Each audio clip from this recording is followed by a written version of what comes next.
Good afternoon. I'm here at the Blount County Historical Museum here in Maryville, Tennessee. I was invited to come here. It is a free museum, but I have been personally invited to come in for a special VIP tour. Now, this museum is absolutely spectacular. I've already been here once before, but I didn't really see everything. But y'all, the history here is unreal. So I'm going to flip the camera around. So look at that. There's the Blount County Museum. And it comes with that beautiful, beautiful old fire truck right there. Look at that. Yeah, I know you can see my reflection. They actually looks like they cleaned up the place a little bit. So I'm going to go inside. So follow me.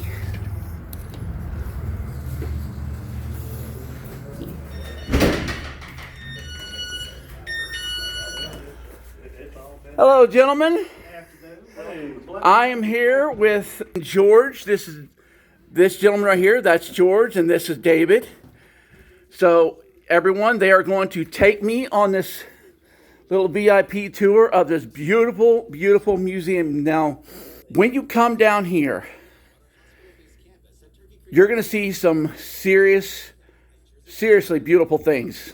I'm talking about history like you have never seen it before. Now, I'm going to let them explain as we go through. I'm going to show bits and parts. I don't want to show the whole thing because then, come on, what would be the point of you coming down, right? So you have to come down and see this stuff for yourself. So I'm going to put the camera around and let them go at it. So, David, good to meet you again. George. Glad to meet you. So tell me more about this museum of yours. Blount County Historical Museum is independent of the county government, carries the name, but it was originally one of the county commissioners thought we ought to start preserving, recording the history of our area. We were one of the early counties after the Revolutionary War. Wow. So we're talking some serious history then. In part, the county was settled by Revolutionary War veterans and families that came into the areas. They followed their families in. But the Battle of Kings Mountain was one county this side of the mountains where they defeated the British. At that time, the British did not allow settlers this side of the mountain, so it really wasn't settled. It was the Cherokee, which the British were allied with. So when the British lost, the Cherokee lost, and the floodgates were open. So, as with the house in front of us, it's late 1700s. Right. And so the county was formed in 1795, the state officially in 1796. And it was the 16th state after the 13 original colonies. So we're pretty early in the nation, so and some gradual influence. But in this room, we have a variety of things. At the front window, we have a 1926 American LaFrance fire truck, which is still the city of Maryville. It's on the books. We have a 1926 Model T. Variety of larger items, which we can't pass through doorways. So some of the items in this room are out of sequence as far as timeline. We do have a piece of school memorabilia. We have a cannon, won by the high school, one of the high schools, county schools, in 1968. And it is still the school systems. They cannot release it to anyone else. But the alumni did have it restored, but it is used. It does have battle damage. We just don't know what country it used it, what country they fought, but and what time period. But it is late 1800s when it was manufactured, 1881. And Crump is the foundry, and they sold anybody. Wow. Y'all, this cannon, I mean, just if this cannon could talk, I mean, just this is history. Just to feel it, just to think of what this cannon went through is absolutely insane. Now, I'm going to look at this. I'm going to show you. He is pointing to the damage that they're talking about right there. Look at that. That is unreal. Again, if this cannon could talk, the stories it would tell. So some of the memorabilia is of Spanish World War I. Uniform, the stretcher, the 48 Star Flag, and then we have World War I Doughboy helmets, and at Maryville College, a ROTC type of program before the college students went into World War I, a panoramic picture.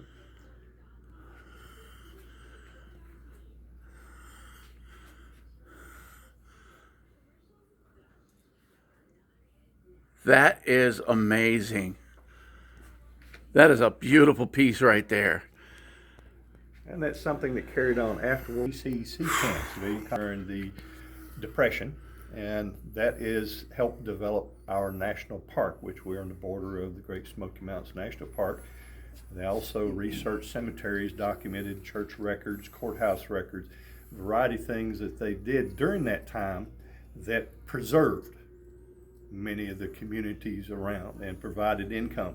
As the boys worked, 2/3 of their pay or thereabouts went to their family, and the rest was in their pocket. Usually they were out where they couldn't spend it though, but they were provided with equipment and uniforms, kitchen supplies, everything from World War I, as they were surplus items at that time. Wow. So I'm just going to follow you, and we're just going to walk right in here and just enjoy the history, y'all. Look at this. Start with our Native American culture, and that has different time periods of different Native American groups. We are with the national park, our water, river systems, our woods. We have a great variety of plant and animal life, so Native Americans have been here since the beginning of time, practically, or the beginning of occupation. And the first Europeans to come into the area were the Spanish. They came up from Florida before the colonies in the 1500s, and they intermixed with the Mississippian era Indians. And with that, the Mississippians were practically wiped out unintentionally by disease. But as they're coming up, that is partly how we got maps of the early area, and the name the Appalachian Mountains was named by the Spanish. If you consider Apalachicola, all brown people they met of the time were called Appalachian. So they came up the river, and the river coming out of the mountains was a gorge, so the Appalachian Mountains blocked their way. So everyone, if you want to, you all can just pause the video and read all that history there. But it is amazing. Now, what's this rock right here? What is that? Don't know what time period it is, but it is shaped by man. It does have an indentation across the top, and each side does have dimples in it. So this was shaped for holding. And this type of weapon, a lot of people say, it's a weapon, you throw it. No, they'll throw it back. So this is for delicate or hard breaking nuts or shells. But this is, it fits a hand today, even though the Native Americans, like the Europeans, were probably much smaller at the time. It is a tool. One of the few things that we have out which can be touched. Now, how heavy would you say that is? Pound and a half. It's not quite 2 pounds. So it's enough to get a good leverage if you're trying to crack something. Wow. And the hinges we have in the area, the first post-Revolutionary War settlers came to the area, built fortifications, which may have been a strong house, a defensive building, or fort. We had two of these were actual forts, and it's believed this may have come off of the first one of Fort McTier on the eastern part of the county. And with that, what else would have 4-inch thick door and 4-inch thick wall? And this would have been produced as metalworks in Pennsylvania and brought in by pack animal. And that gives a demonstration that's not big enough for a wagon, but a person and a pack animal to come through. Now, what's that number? That looks like an auction type number. What is that? And the tag is, it had been underground for approximately 100 years, turned up by a plow, saved. The people that had it stored it in a barn. in that barn 100 years later, as with life, the contents were going up for auction. And someone knew about it and said, no, that's possibly or believed to be from Fort McTier. That needs to go be saved. It needs to go to the museum, not scrap metal. Which I'm not sure anybody who would have purchased it would have appreciated it other than its weight and metal value. There's a mate to it right down there. There's two of them. The upper and the lower. And they're much heavier than the ones that are on Fort Loudon, the British fort in the next county. That is a beautiful weapon right there. Now, is that a working one? That's a Revolutionary War training musket. It's non-fireable, but back then in 1776, you didn't want to give a greenhorn a real gun; you'd probably break it. Right. So they give him a few of those to train with. And then on the battlefield, if you went in with that to look like you had a weapon, as soon as you came across someone who had dropped theirs, you picked up the real one. Otherwise, it survived as a toy, but it had a purpose in its day. Wow, that is awesome. It is not functional. It has most all the parts to it and not the weight, but it does not fire. But that is history, y'all. Look at that. Tell me about this unusual piece right here. This is a cannonball dug up at Fort Loudon, used by the British against the Cherokees. They were out at cannonballs. They found rocks that would fit their muzzle and shot these rocks at the Indians, then run out of gunpowder, and then they surrendered and the Indians killed all of them. That's Fort Loudon. Now, is that actual stone or is that actual steel? It's an actual rock. Wow. It's a plain old river rock, and you can see the burned end there. It was excavated by UT and given to a friend of mine, Judge Creekmore, and he gave it to me. That is amazing. I always thought they used steel for the cannonballs. I never knew they used rocks. When you run out. Wow. Yeah, the Indians surrounded them for days and days.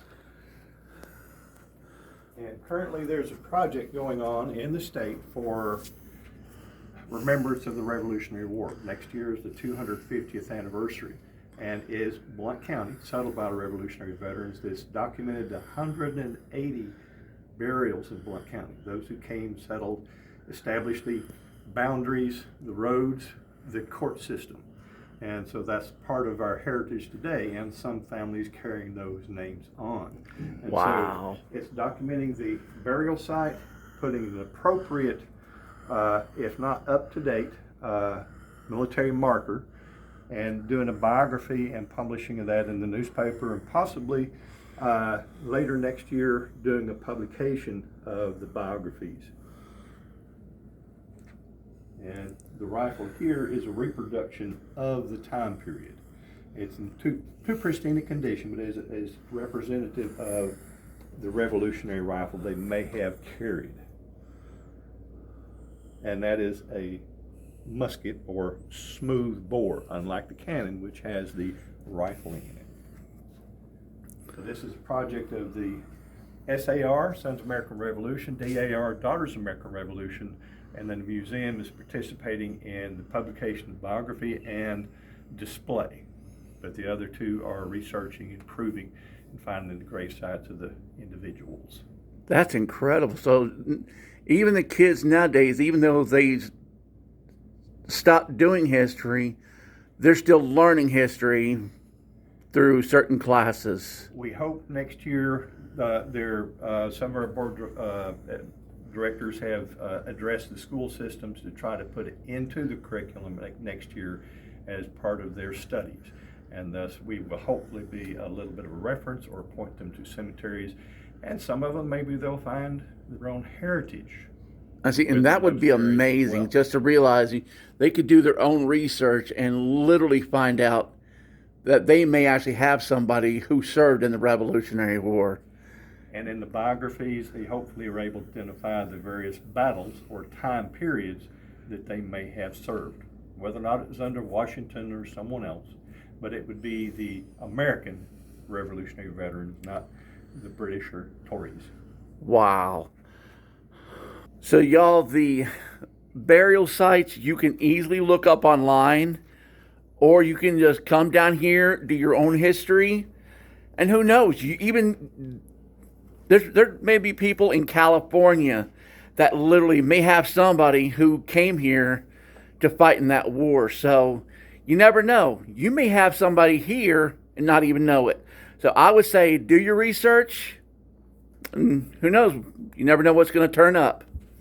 It's a publication, a map sort of the county, stars representing the cemeteries and the identified individuals within those cemeteries. And this is 2024, so that's not the fully updated. And some of them are still under investigation. Quite a few of them there. Claiming to be a veteran and getting the documentation is the challenge. Wow. And that's where the research goes in.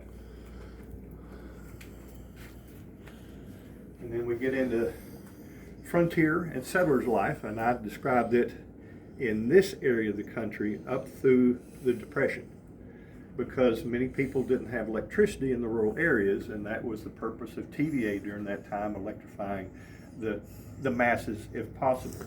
So some people remember visiting relatives and going to the shed or barn and seeing things that are very familiar here from a much earlier time period. And one of the items which I look at as unique is the beehive hunt box. You would capture bees in your lawn or garden, put them in the box, and it came dusk, just before dark, the bees would be flying home. So you would release them one at a time, with your eyes follow that one. When it went out of sight, you went to that next point, released another one, next site, released another one until you ran out of bees or you got to their hive site. You could mark that and either rob it later or at some point take and move the hive, dig it out and move the hive closer to your home location, sort of to domesticate the bees. This particular item, for different generations, there is the Jack-in-the-Box. Oh yeah, I remember those. Crank that and it pops out to surprise you. The monkey chased the weasel. This is the weasel. This is an English weasel. It is 2 yards in circumference, and you put your yarn on it or material and crank it. It counts for you, and at 40 turns, then you have 80 yards, it pops. So Hence pop goes the weasel. Somebody has That is so cool. Somebody has a whiny child on their hip. They crank it, entertaining the child, and then pop. Put them down, offload it, reload it, put them on your hip again, and start cranking. But as kids, we sat down on the floor and cranked till it pop. That is so cool. So that's the origins of Pop Goes the Weasel. For those who were traumatized by that little box, I apologize. I'm not going to lie. I enjoyed it because it was so much fun for me, but there are kids nowadays, second that thing pops up, they go running away screaming and crying. So those who are traumatized, I apologize. But that right there is the origin, and that's history, y'all. That is absolute history. And then we go a little further around, we have the loom. So you didn't have electricity, and late in the day, the lady may have worked on the porch or inside, creating her material pieces. So this is 24-inch loom. Y'all want to read that? It is made of walnut, and we thought it was a late reproduction. Someone has came in and said, no, some of the parts of it are much, much too early. So it may have been changed, altered with the old parts in new wood, or it could be that it's just a very old piece that someone had in their house and did not know when it was given to the museum by an elderly lady who did use it or demonstrate with it. Wow. So we hope to be able to get a demonstration started in it of the weaving through process. The wood burning stove, little warm morning heater, wood stove for small areas or smaller cabins. That actually looks like something Dolly Parton might have used back in her day. Well, there is a story of a gentleman that lived in the mountains in Cades Cove, and he had placed an order or had gotten a stove, and the gentleman at the store said, well, where can we deliver it to? So I'm going to take it with me. Do you have, what wagon are you in? What can we load it into? No, I'm going to carry it. And a little bit of a challenge of information and such, challenging. Right, So, well, that's if- iron. That's good. if That would be you heavy. if you can carry it from the store to your home without setting it down, you owe us nothing. That was the challenge. Wow. And so a employee went with the gentleman, had his backpack. Of course, this disassembled into flat pieces and such. Right. And I'm not sure the weight, 250, I don't know if it would have gone no more than that. But carrying it on his back with the right strapping and such, a person living in the mountains, that he may have sat down, but the pack never touched. So he did walk it through the foothills into the mountains and made it home with no charge. That is documented. That is insane. That's got to weigh at least a good 400 or 500 pounds, easy. No. It's that I can actually pick up and move. So it is probably well less than 150. But we don't know what size he purchased. Wow. This is just a good demonstration. That one can be picked up and moved gently, but it does disassemble or ship in a crate. A unique item we have up behind the stove. I'm not sure how many people might recognize that. If y'all know what that is, let me know in the comments. We'll leave it at that then. That little piece right there. If you know what that is, leave your answer in the I comments. believe you got the answer to that the other day. I did. And I did. What about the long piece? Oh, yeah. I remember this little piece right here. If y'all know what that is and what that's for, type it in the comments and let me know. I actually went to a craft show and the guy was doing metal or iron work, and I suggested he start making those and try to sell them. I'm Not- sure not he like made a people killing read. that day. No, he didn't. He didn't at that time. He had Wow. not made them, but he knew what it was.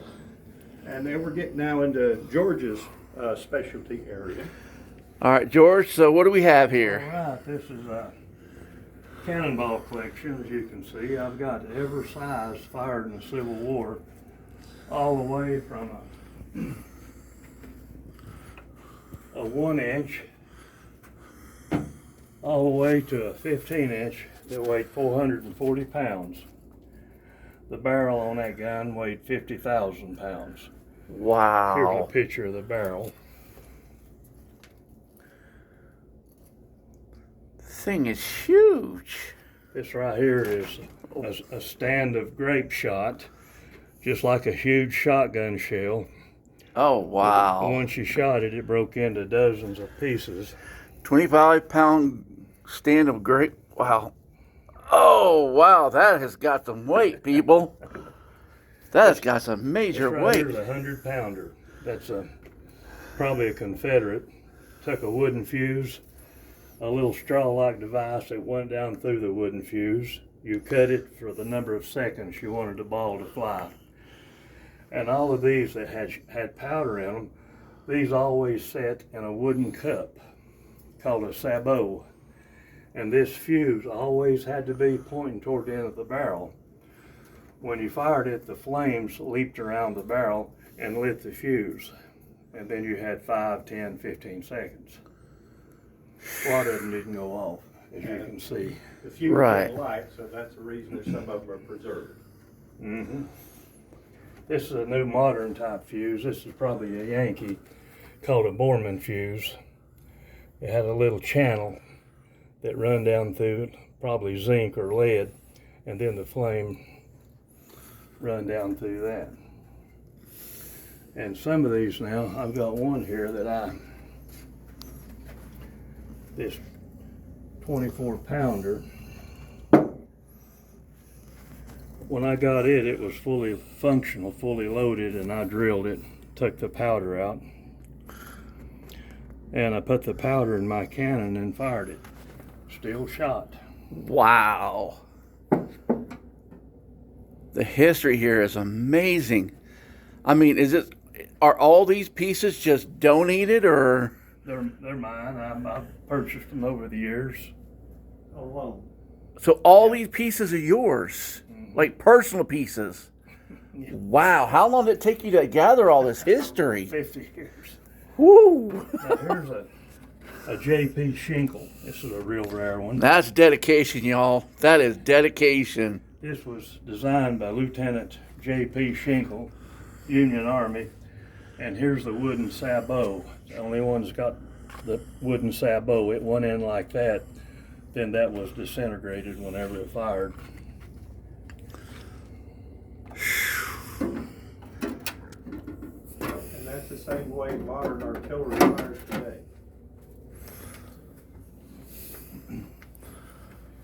The history here, y'all, is incredible. This is an anti-boarding cannon. It was light. They could carry it around the deck of the ship. Anybody coming over the handrails, they could fill it full of whatever they had and blow them back out in the water. So it could be anywhere between silverware, knives, forks. Rocks, glass, Wow. yeah, whatever they had. Splintered wood.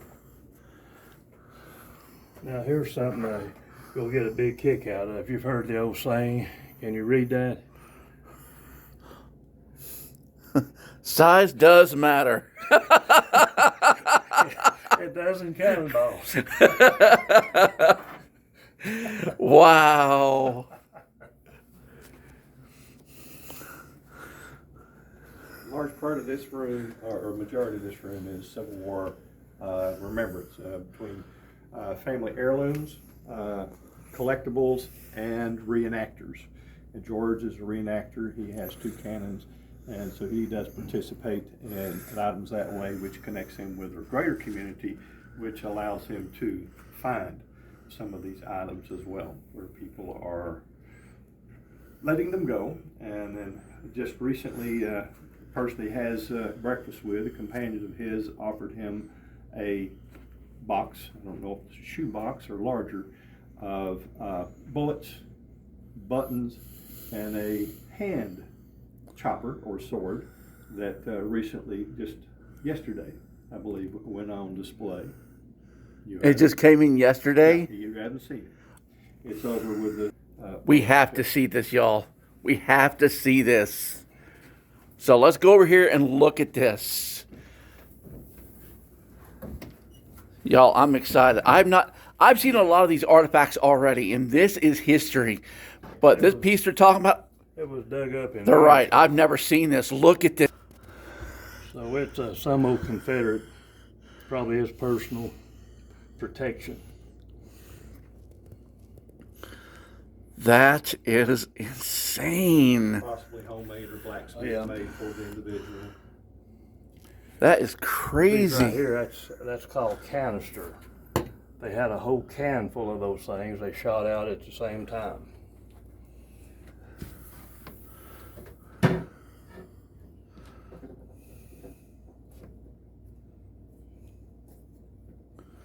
We didn't have large battles here in Blount County, unlike one noted in Knox County, but we did. Yeah, sorry for the glare, y'all.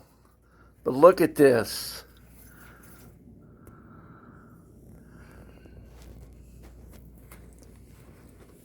These are actual bullets, y'all. Rock bullets. No, that's lead. Wait, that's lead. I'm sorry. With lead, when it oxidizes, They look like rocks. Those actually look like rocks. and if it's aged, that is the aged appearance. Wow. There's uniform buttons. I just got those in there. Those are from battlefield or field dug items, which are Union uniform buttons. Wow. This little snuff-like thing right here, that was dug up at Franklin outside of Nashville. Every soldier could afford one of those things. It was about 25 cents. And that was a cup full of cocaine, real cocaine. And I finally got it open and it's plumb full, still full of cocaine. Whoa. Not the refined that we have today, but it was what was available commonly from a pharmacist or something. 25 cents.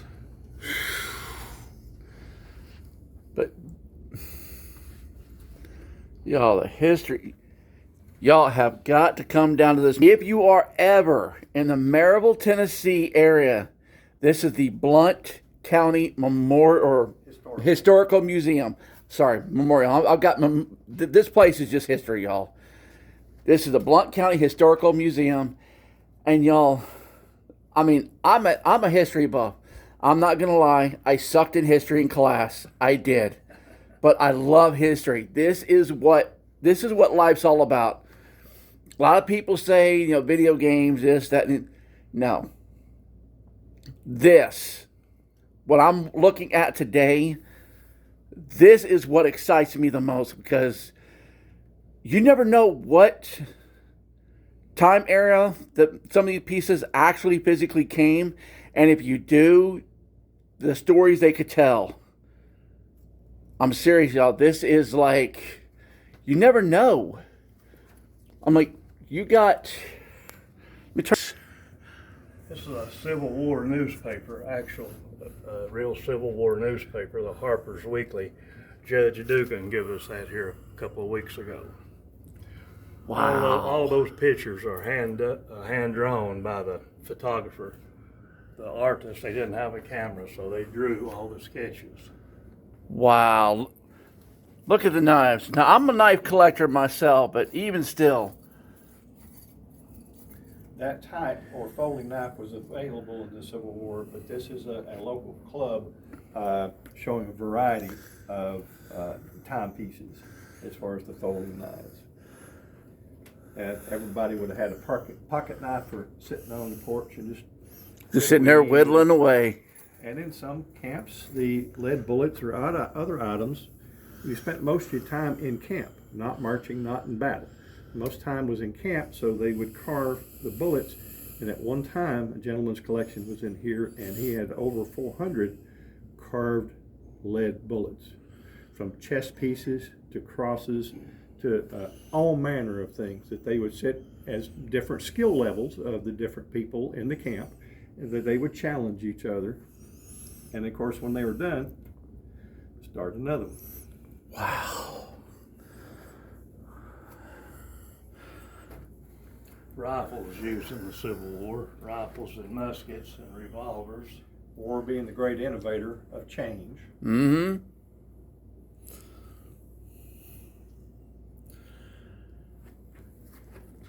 You see that Sharp's carbine, y'all? Well, I'm a big fan of two certain weapons that are located in another room of this museum. Well, the Sharps became the phrase, instead of marksman or sniper, it was a sharp shooter. The small carbine weapon was so accurate, you must be a sharp shooter. And that's how it got its name. From the manufacturing of the Sharps rifle, it was that accurate a weapon for its day. Wow. So we use the phrase sharp shooter, we have to think what time period it is. If it's before the Civil War, there was no phrase sharpshooter. Now, I play a few video games. And there's a video game called Hell's Highway. And my weapon of choice in that game is the M1 carbine or the Garand. People call it the Grand, but it's actually pronounced Garand, but it's either way. But y'all, those are my two favorite weapons, and they have them here. So we are going to go take a look at those right now, but I'm actually excited to see these again. So George, if you will. Y'all. The sound you hear are trains. I'll show those to you, but it's going to be a quick view. But look at these. These are both Will carbines, which is a paratrooper model. They jumped out with it in that little pouch. And this one is M1 Grand with a curly maple stock, which is extremely rare. The only one that we know of. It belonged to Sergeant White. He was one of the President's 100 shooters. And so whenever he'd do a job for Springfield, they would let him pick out an M1 Grand. And when he passed away, he had 44 M1Ds. And that's one of them. Wow. But that's considered the prettiest stock ever placed. The only one the Garand. that we know about. And so that's why it was saved and I believe never fired. Yeah. Y'all. Coast Museum. Those are the weapons I like to use in the video game. But look at this. Plane. Now, what I want to know is what's with the stars here? What is all this? The particular flag at the time from World War I, President Wilson didn't want a lot of people walking around in mourning in black. Not that the material was needed, but it didn't look good to the whole community if 50% of it was wearing black. So the star flag came about. And an individual might have a single star in their window, blue if a person was serving, gold if a person had died, serving and died. So the people in the community would pass by quietly. They didn't have to wear the mourning outfits that were usually over 18, 24 months. So this one is a church within the county. It was at Calderwood, which was inundated by a lake. And a teenager from the church saved the flag, which we don't have out on display, but we use this to help preserve it. But it's a good demonstration of having individual names on it of parishioners of the church. And it has three colors. The blue star, serving, the gold star, killed in action. The silver, or on this one gray, the silver star, people think of as the award. The silver star on the flag, this one, is wounded or missing in action. So don't know how many of those may have later made it home. But the lake went in the 30s. Called Wow. And as you can see, y'all, there's quite a few silver, so. Well, I guess the lake went in the 40s if they still had people serving. It started in the 30s. And what's this piece right here? This is nice. We have two military stretchers. This one is World War II. The other one is World War I, and they are the same company. They produced, and even a person has offered us one from the Vietnam era, hasn't come in, but in the Chicago World's Fair, there was a company that made furniture, a gold medal furniture company. If you've been camping or something where you fold it out, snapped open a little wooden chair with a canvas seat, same color canvas, gold medal furniture company. They have an office outside of Nashville. I traveled down there and took pictures. Well, actually, I don't think I took the item. I took pictures down and to show it to them. And they are a franchise, not the original. That was out of Canada. But the one that's World War I has a medallion on it indicating the company. This one does not, but it's the same exact physical design for the military. In this one, you have the feet that it rests on. You have straps that they can hold on the side a little bit and in. The World War I one has a shoulder strap that comes over because they were going a longer distance, maybe in the trenches, so the arms and shoulders were carrying the individuals a much greater length. We're here in World War. So they wouldn't actually have to physically stop and rest. Well, this one they could get it back to a vehicle. In World War I, the vehicles would have been stationed much further back from the front lines. Wow.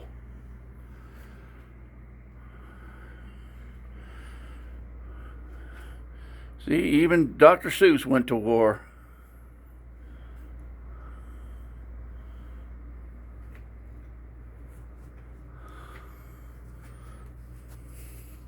So y'all, I'm going to show you the train set that we walked past. This train has so much detail. How long did it take to actually physically put together? A few years, because they built the club, Maryville Model Railroad Club. They built the platform. It's still here. The club has moved on to another location. But they left it in running order because people are used to finding them here. So then we can tell them or redirect them to the new location. Well, now they have a classroom display. But it was a few years, and with that, 4 times they rewired it, upgrading to different types of systems. But it's unique and it's elaborate in its detail. Gentlemen, So let's take a have look. their own home ones, but this is the club build. So we're going to take a look at this train, y'all. Look at this. Look at the details.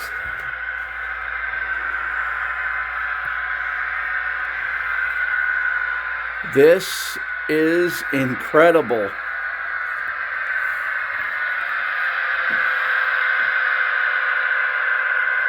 Now, I've got some friends of mine who are big train lovers, so I know they'll appreciate this. It comes in right there, and it comes out right there. The county is known for its marble quarries, pink marble. So that's part of the demonstration they have on that.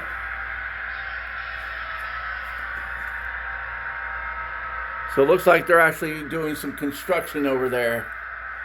So we'll let them get back to work, y'all. Catch it coming But out. this is absolutely incredible.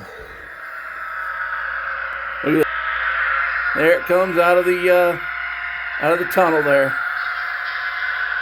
The one thing I like the bridge, That's awesome, y'all. go on the other end of the bridge and look at the wall.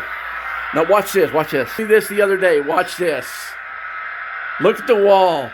Check that out, y'all. That is insane. How cool is that?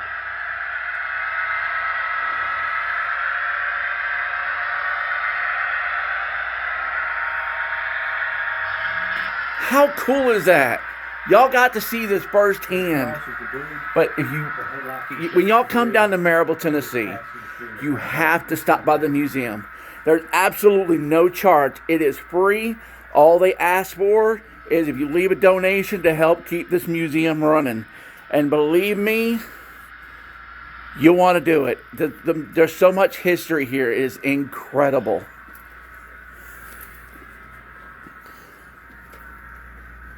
I mean, this is... I will be coming back here as many times as I can possibly squeeze in, because, wow. So check out this. Now tell me about this wagon. This is actually awesome looking.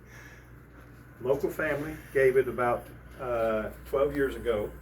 It is the late 1800s, and 1898 is the time of the Spanish-American War, which we do have a little demonstration of over here as a uniform.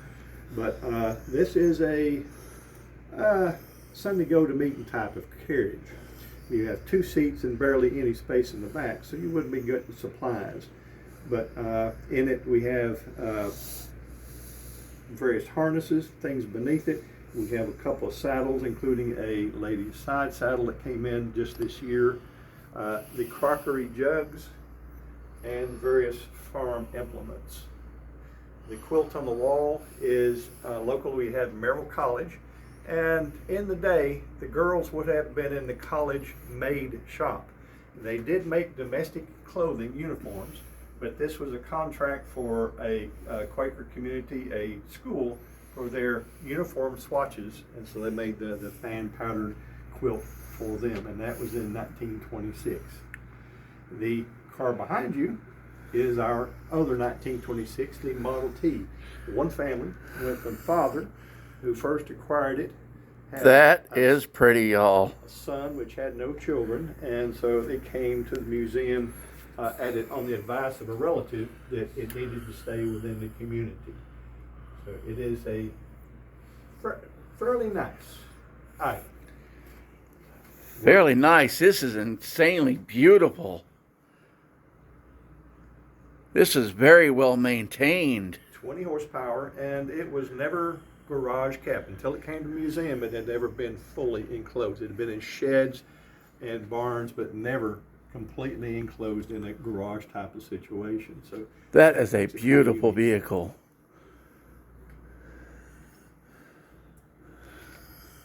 So y'all, you have to make a trip here. You have to make a trip. If you love history as much as I do, you got to pay him a visit. Come down, say hi to David. He'll be here. George, I'm sure, will be here from time to time. He kind of comes and goes. And here, y'all, they actually have a local radio station the guy comes in every once in a while. David was telling me about this. I'll just let y'all see this. Now, how often does he come in? He was in earlier today when George arrived, doing something, not sure what it was, but Smoky Mountain Radio, SMR, and it is a digital broadcast, and he has contributors in different parts of the country with 2-hour time blocks, where it's country, folk, mountain, various types of old music. So he goes and interviews senior and very senior musicians, collects memorabilia. He transfers here the tape, the various audios into the digital format and supplies them back to the family. But he considers himself a archivist in preserving the history and preserving the old recordings, which are continue to deteriorate. World's That is largest cool. catfish. States. Up until about 6 months ago, somebody caught one that weighed 1 pound more. That's 130 pounds. Somebody in Mississippi caught one that weighed 131. We like to say it swam across the river and got caught. That's a big catfish, y'all. I wonder how long it took him to land that big boy. The net catch or Class B, so they were the favorite fishing spot. They'd asked by the Kiwanis to catch enough for a fish fry. These gentlemen on the weekend would, as a group, fish. And so once they got that, they stopped fishing. The Kiwanis didn't get anything. And these gentlemen took and had it weighed and measured. It's a fish story if it's not official. So he had to weighed and measured as the state's record. And it's the second record holder for the channel cat out of Fort Loudon Lake locally and on the Blount County side. But it was a net at night, and they thought they had a tree stump when they got it up. Dark as it was, they didn't fight it. They took the shore, and someone went into a barn and got a hay hook in order to get it out. Wow.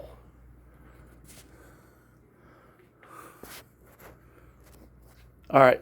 Those who are watching, tell me if you remember what era this is from. That is really, really nice. So leave your answer in the comments. My grandmother used to have one of these right here. This is beautiful.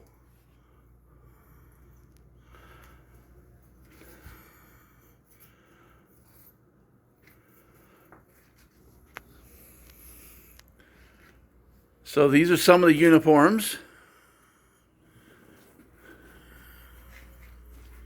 1812 officer's uniform. And this Civil War uniform belonged to a friend of mine, Judge Creekmore, belonged to his great-granddad. He wore it in the Civil War. And the judge was on my cannon crew. And here's a picture of him wearing that Civil War uniform, his great-grandpa's uniform. Oh, wow.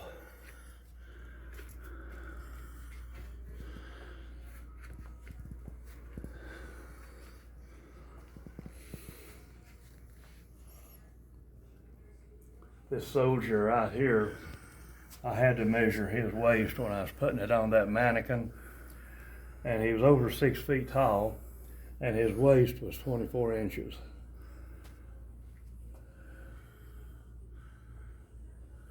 that time in history, he was a foot taller than the average gentleman.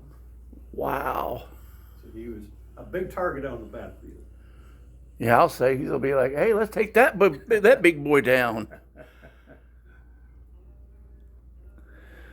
I'm 6'1", he's taller than me, so he's got to be at least 6'4". Yeah, 6'3" or 4. At least. He's about my brother's height, so yeah, he's up there. So, y'all, the last and final piece. Everything else, you're going to have to come down and see this museum for yourself to get the full aspect. But I have to show you this chair. I absolutely have to show you this chair. Check this out. Look at this beautiful piece of history. Judge Creekmore, the guy that owned this uniform, he bought this from a gentleman in Knoxville that had it for years. And he finally talked him into selling it to him. And I said, Judge, give it to the museum. So he said, okay. And so here he is right here. When Admiral Dewey come to Knoxville in 1898 to dedicate this Rough Rider statue, they didn't have a chair big enough for him to sit in, so they made him this chair specially for Admiral Dewey. So Admiral Dewey actually physically sat in this very chair. 1898, that was his chair. Spanish-American War naval hero. Defeated the Spanish Navy. Come on, now that's history, y'all. You don't get that just anywhere. I mean, an actual piece that Admiral Dewey sat in is located here. A picture of him, and they painted his picture on the back of that. At that, that's the picture he's talking about. And that's a picture of Admiral Dewey right there. So if y'all want to pause that and read that. So everyone come down to the Blount County Historical Museum. This place has everything a history lover would love to see. Jacob, if you're watching this, you got to come. I know you love history just as much as I do, and museums, you're an avid lover of those as well. Come down and check this place out. So everyone, I'm going to go ahead and sign off. But George, thank you very much. It's an honor. David, pleasure as always. So everyone, come down, check them out. Again, the museum is free. They do accept donations. So if you want to help keep this history alive, please feel free. Wednesday through Saturday, 10 till 3. Wednesday Through Saturday, 10 till 3 is our normal operating hours. And also the museum next to us, they operate the same time period. If we know ahead of time, groups or something, as today, we can probably make accommodations. That is amazing. Y'all heard it from David. There's the hours. So now there's no excuse. Come check them out. So if you guys like this video, don't forget to like, comment, subscribe, and we'll see you guys on the next adventure. Signing off.